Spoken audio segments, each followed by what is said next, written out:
Hey guys, when I did that 7-liter video, I told you we'd talk about some of these other cars I got sitting around here. So today I want to talk about my what I call my 1980s upper middle class garage.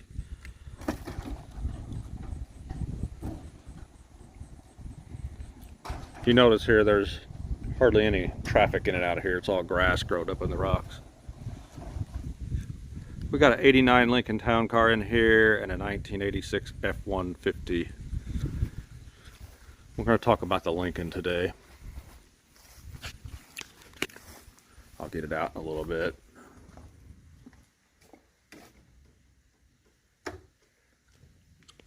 I bought this car in October of 2009, so had it almost 13 years. 1989 Signature Series. It's got 65,000 miles on it. You really have to look hard to find a bad spot on this car. Let's look at the window sticker. What's left of it. 89 Signature Series, 4-door, 6-passenger luxury, 5.0 EFI, V8 engine, automatic overdrive transmission.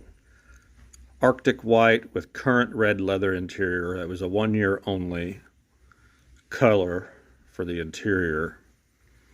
The options on the car. The coach roof was no charge. Well, the base was $28,563. No charge for the coach roof.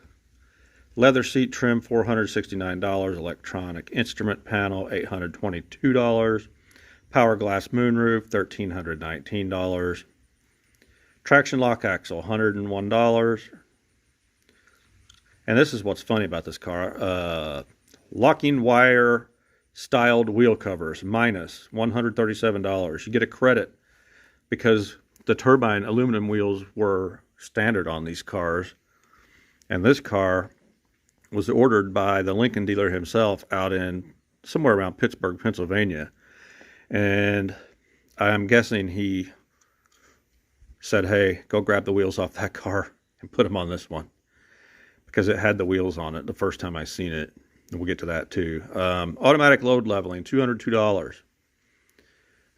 Body side protection molding, $70. Ford JBL audio system, $525.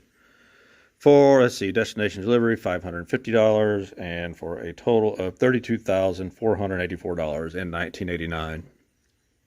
So, I first saw this car in Carlisle, Pennsylvania at the All Ford Nationals. It was in the car corral for sale. The guy was selling it. He had bought it for his wife, and he was the owner of the Lincoln dealer, like I said. It was just as you see it here. It had the wire wheels on it and everything. However, I have put new old stock wheels on these. I bought those years ago. When the company discontinued these wheels, when Ford Motor Company discontinued the wheels, I knew the guy that bought out the company that was getting rid of all of them. He bought like 2 pallets of them, so I bought 3 sets. So I put this new old stock set on here, and I still actually have 2 new sets in the boxes with the center caps. Those center caps, you could walk in the Lincoln dealer back then. Well, probably not then. It was earlier when I bought these. They were $37 a piece. You could walk in there. They had them in stock down in Florida when I was down there.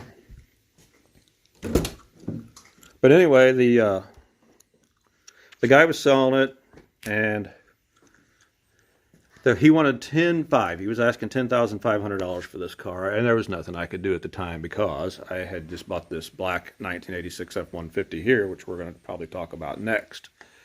And not like I was drowning in money back then, but I had just bought this one. Marshall, get out of the car. Damn cat. So I just walked away. There was a guy there, on the phone, and he said he was having the money wired to him and was going to buy the car right then and there. So I just walked away as a loss. There was nothing I could do about it. So I walked, and then several years later, this car showed up on eBay. It was up in Detroit. I wound up contacting the guy and we talked about it, and I said, man, that car is identical to the one that I saw at Ford Nationals in Carlisle, Pennsylvania. And I, how many years ago, I don't know. And he said, I bought that car at the Ford Nationals in Carlisle, Pennsylvania. I said, oh, wow. I said, well, the guy wanted $10,500 for it. And he said, yep, you're right. He said, I bought it for 10. So turns out I wound up getting the car that I wanted back then. And as soon as I got in Detroit to get the car, I was like, I recognized the guy right off the bat. That was the one on the phone that was buying it. So we're going to get this out where we can see it better. I did add some options to this car that it didn't have. Like, you see the factory alarm blinking there. I added that. That was for the most part plug and play. Got it all out of a junkyard. I added a leather wrapped steering wheel. I found a real nice used one. Since then, I've actually found a new old stock one in the box. I got sitting here to show you. But I don't see any reason to put it on at the moment, but it's brand new in the original Ford box. Believe it or not, I paid $350 for that thing. Like I said, 1 year only color. What are you going to do? So, also I wanted to point out that in 1989, the wood grain in these cars were 1 year only. See, you've got that wood grain there. Flows through the dash and all that. Well, 85, 86, 87 looked like this. Kind of had this knotted wood grain to it. And then 1988 was a 1 year only, this dark straight wood grain there. That was 88 only. So then 89 was by itself. Excuse me.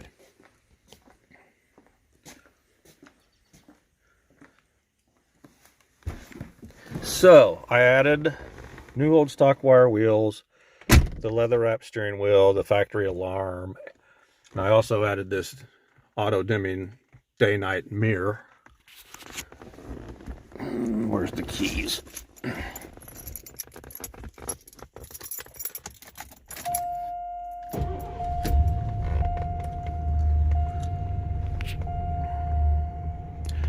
The mirror just dimmed down. There it went. And see, when you put it in reverse, it goes back so you can see where you're backing up. Go back to drive. See, the light's coming in the back of the garage and it thinks there's a car behind us. Put it in reverse, goes back down so you can see what you're doing. I'll get this thing out of here.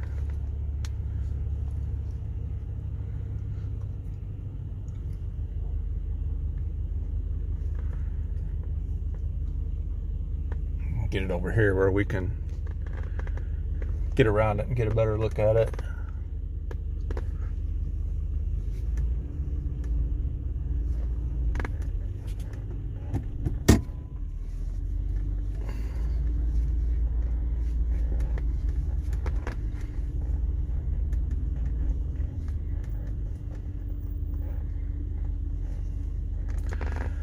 So yeah, the auto dimming rear view mirror, I don't remember how much that was. I think it was like $89 is what the option cost on that was. I don't remember. I've got this stuff written down somewhere. The cost of a leather wrapped wheel. The more you get to know me, the more you're going to realize I'm an option freak. And I feel like if it could have been on there, the box should have been checked. And if I can add it, I'm going to add it. And that mirror was plug and play. Just like I say, most of the alarm was plug and play.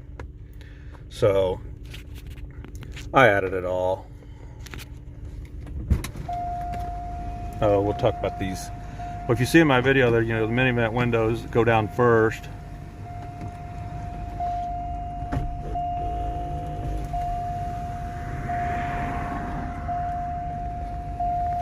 There's the electronic instrument panel.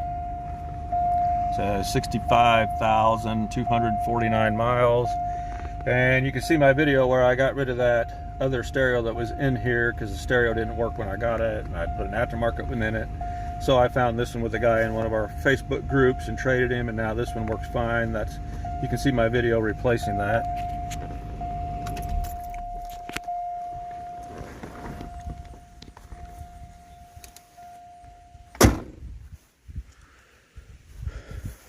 Got the keyless entry, all the numbers are good on it. All the factory painted on pinstripes are still on this car, looking new.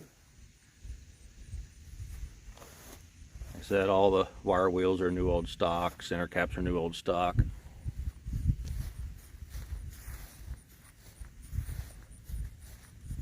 Like even on the front of this car, I mean, you can tell it's never been painted, and you just really have to look to even find a nick all the way around this car.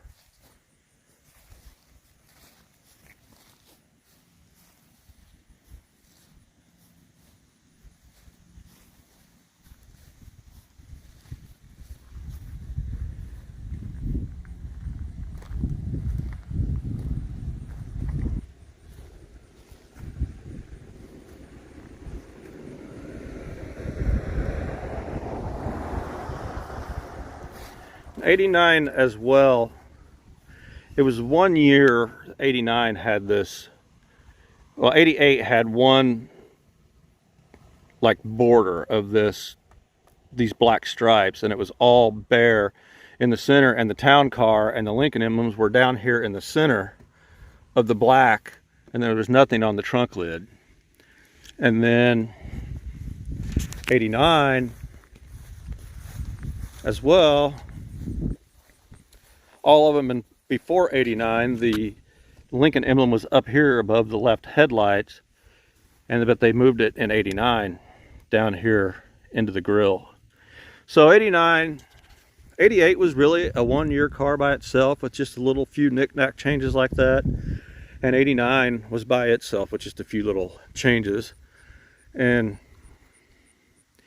you know, these cars, you know, basically they come out, say 1980, when they shrunk them down, and they didn't sell all that well, you know. Just, I don't think one ever even broke 100,000 units until 1988. And you know, Cadillac was shrinking everything down, and Lincoln was still big. And then '85 they rounded off these corners here at the fenders, got rid of all these sharp edges in '85 and went to these rounded ones.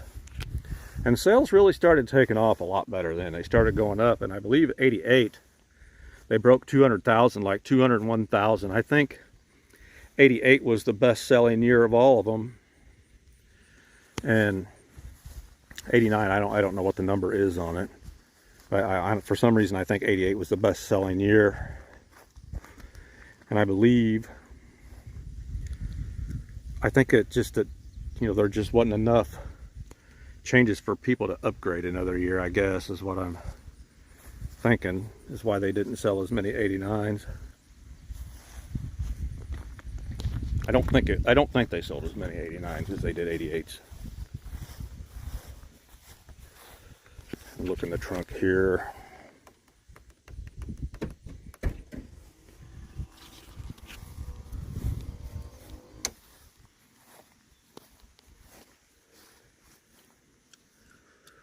Well, you know, I forgot that I took all this down because I just took this car in a couple weeks ago to get new tires put on here, and I couldn't find that lock for the lug nuts. So I need to put all this stuff back on. That looks dumb. Otherwise, that's normally tucked up in there. But this car, I was working that day, and I had to get it in a tire shop, and I had to get back out here and get busy. And I totally forgot that I took all that out of there to find that thing. I did find it, so I still have it. And of course, it's got the power pull-down trunk.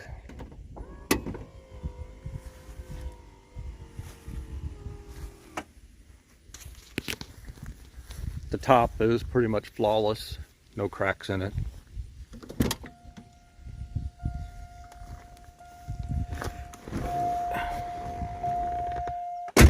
It's rained quite a bit today, but we might see if we can go down the road.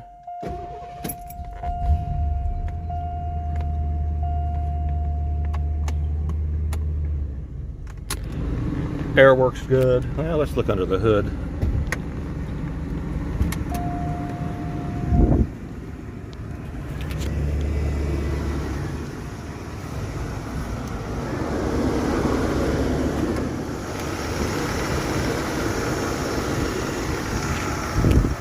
Everything's pretty well untouched under here.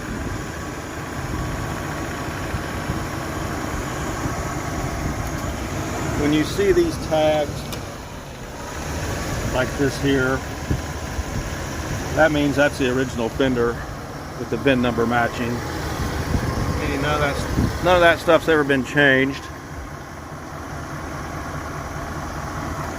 Got some peeling going on that plate on the plenum.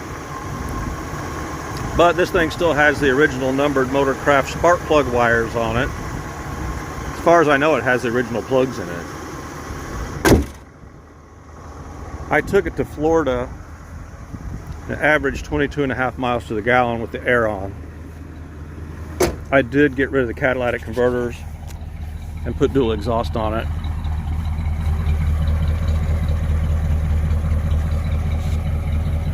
So that helps the fuel mileage tremendously.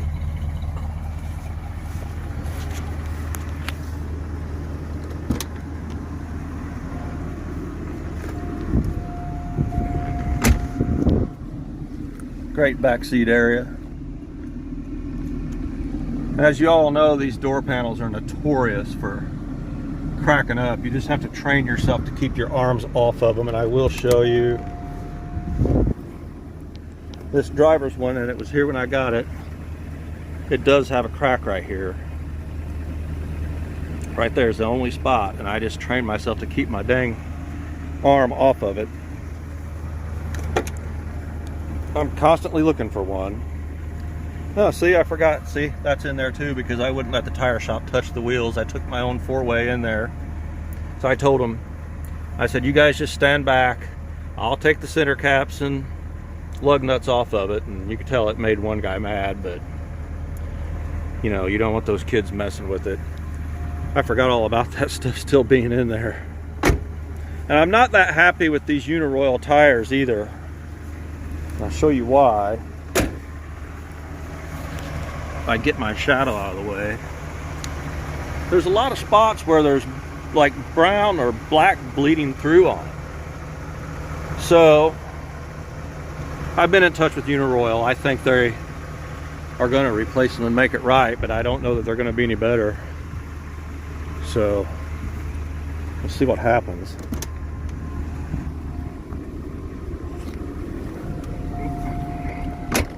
Everything on this car does work, including the sunroof.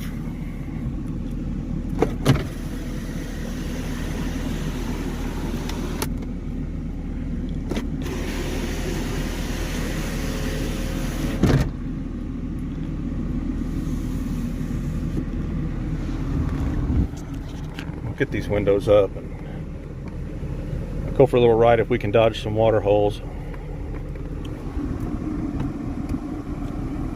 And if you go down my videos, go to my channel and click on videos and go down the list, you can see where I did a cutout and showed you how those power mini-vent window regulators work. It's pretty cool. Had a lot of rain today, so I'm going to back out of here instead of going through the yard.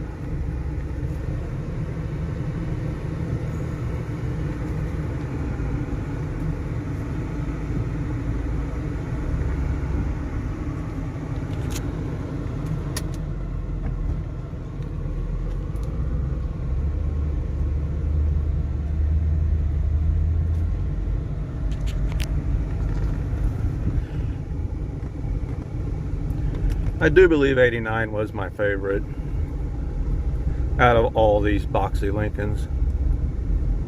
I remember when they first came out and it had that wood grain that we talked about being a 1 year only. I told my dad, I was like, oh, geez, I don't like that wood grain they put in the 89 town cars.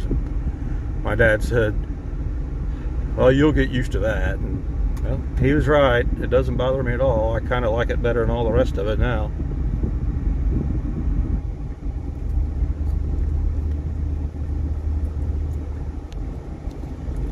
And it's really, for this little 5.0, I mean, I don't think it's not doggy really, especially once you get those cats off there. And I guess you can't do that in every state because of inspections, but here in Illinois, we don't have car inspections anymore.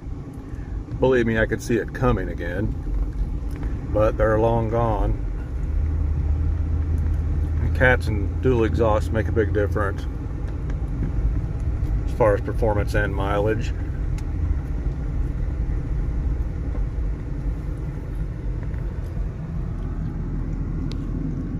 Clear that way.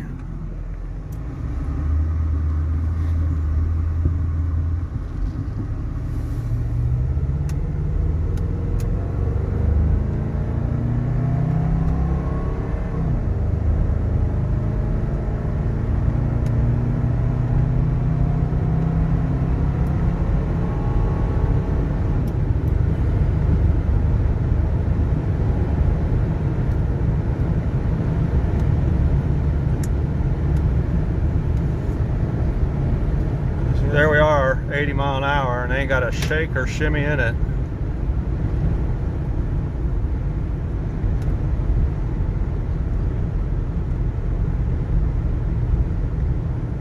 Extremely quiet ride for a square car.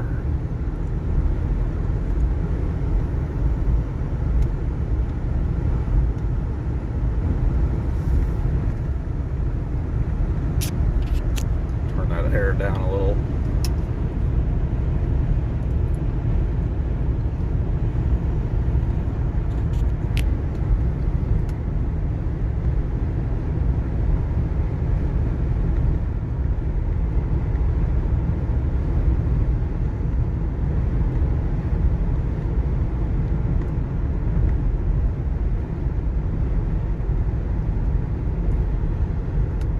We'll turn around here. I could go around the big block, but I don't want to go down this rough country road in this car.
We're on Highway 185 down in, I guess you would call it mid-central Illinois, right off of Interstate 70.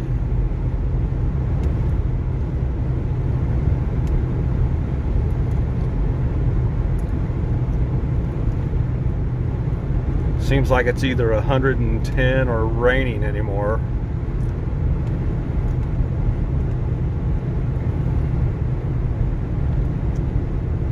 I had to mow grass about every 3 days to keep up on it.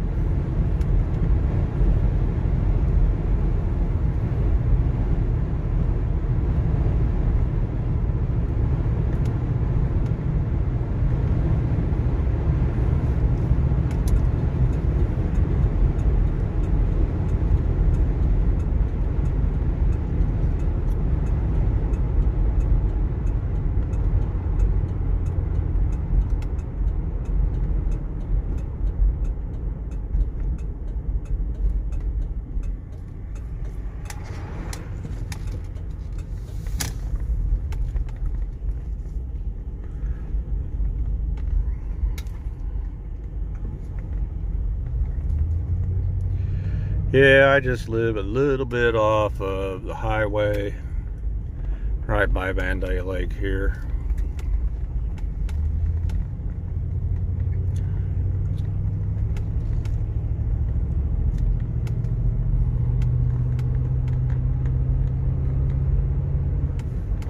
Try to dodge the water puddles.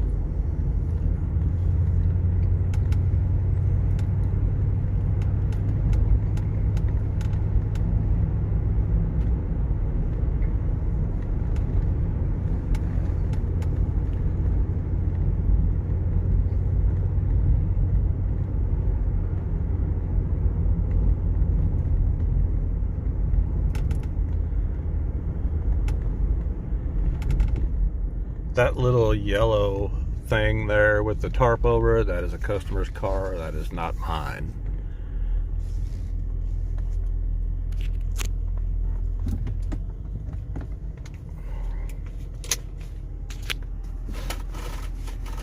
It's got a window that won't go up, so that's on tomorrow's list.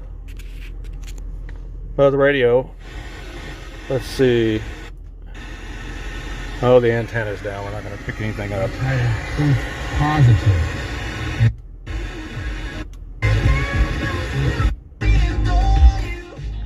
But I'm still real happy with that radio install, especially just swapping the guy, the one out of a different one that I had.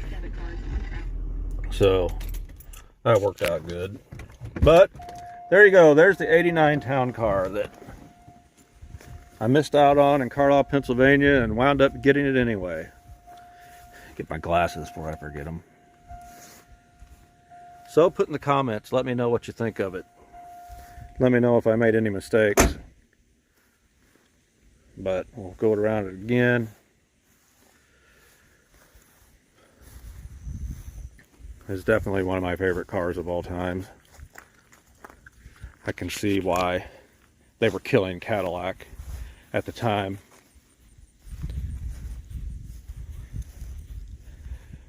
And then I honestly didn't really care for the 90 when it came out, but I think it wound up being Motor Trend Car of the Year. And then they grew on me before that run was done. So there it is, the 89 town car. No cracks in the dash. Oh, we got something over here where I took it up to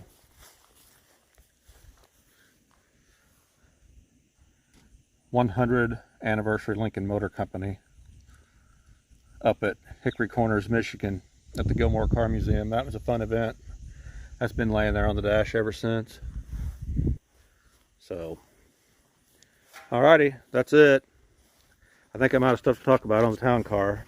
If you got any questions, put it in the comments, and please like the video and subscribe to my channel, and stay tuned for that 86 Ford truck in there and a few other vehicles that are sitting around here.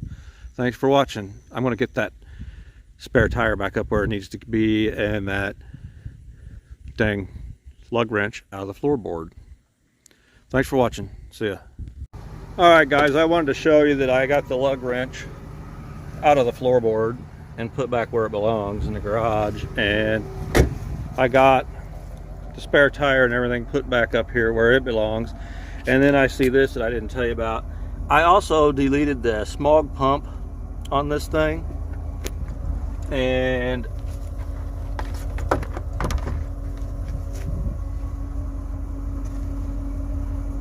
this is the Napa belt number that you need if you want to do that. AC without air pump I've got written on here. And I went ahead and put another belt on it, and this is the used one. There's the part number, Napa number for the alternator and fan. So I just threw that in here. And then I noticed that these are in here, and I'll explain that. See, when I bought this car, it came from Michigan, and they don't require a front license plate. Illinois does. So there's no holes in this piece of trim if it doesn't require a license plate. So I searched and I found new old stock bracket and this thing, and I found two of them, so I bought extras in case I ever run into that problem again. I've got it. So I just threw them back here in the trunk where I'd know where they were. I've already got enough car parts in the house, believe me. So just letting you know that I got all that straightened back up, and me and Uniroyal are still going to have a talk about these tires, because this is actually the second set that I've had that's done that. See, there's another one. Spot right there. It's like a brown spot. You scrub all you want, they're not coming off. So, yeah. Me and Uniroyal is probably going to be into it before it's over with. I don't know where we're going to get white walls. It's getting extremely tough. But anyway, again, thanks for watching. I just wanted to show you that I got that stuff taken care of. And again, please subscribe and like my videos. Appreciate it. Thanks for watching. See ya. All right, I know you guys are thinking he's never going to shut up about this car, but there was one more thing that I wanted to point out is how this factory alarm works. You know, I rolled the window down so I can reach in. So the alarm light's flashing. You know, you get out, you shut the key off, you get out. The alarm light's flashing to remind you to lock the door. So hit lock on the door. The alarm light starts burning steady instead of flashing. Shut the door. And you sit here for however many seconds. When the alarm light goes out, that means it's armed.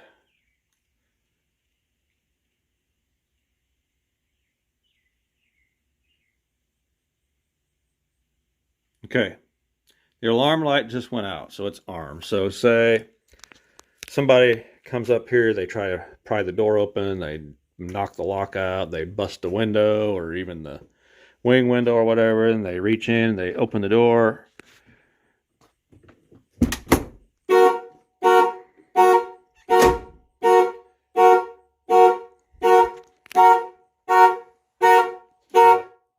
All the lights, horn.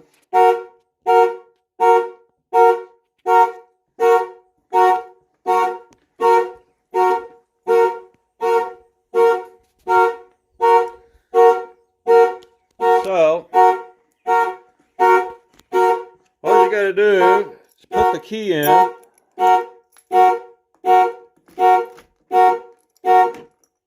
To shut it up.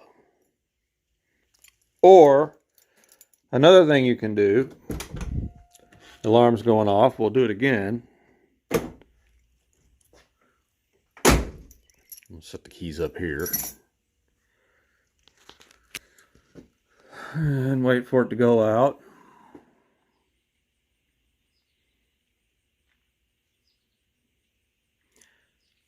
Now I have had people, you know, they somehow get the alarm set off for some reason.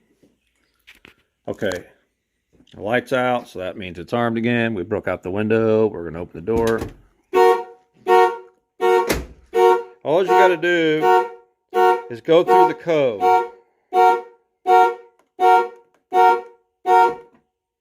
Go through your factory code and it will unlock the door and shut it up.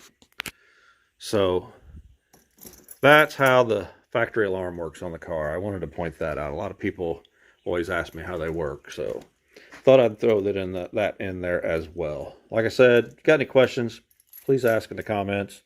And if you think I missed anything, don't hesitate to let me know. Thanks for watching. And again, please subscribe.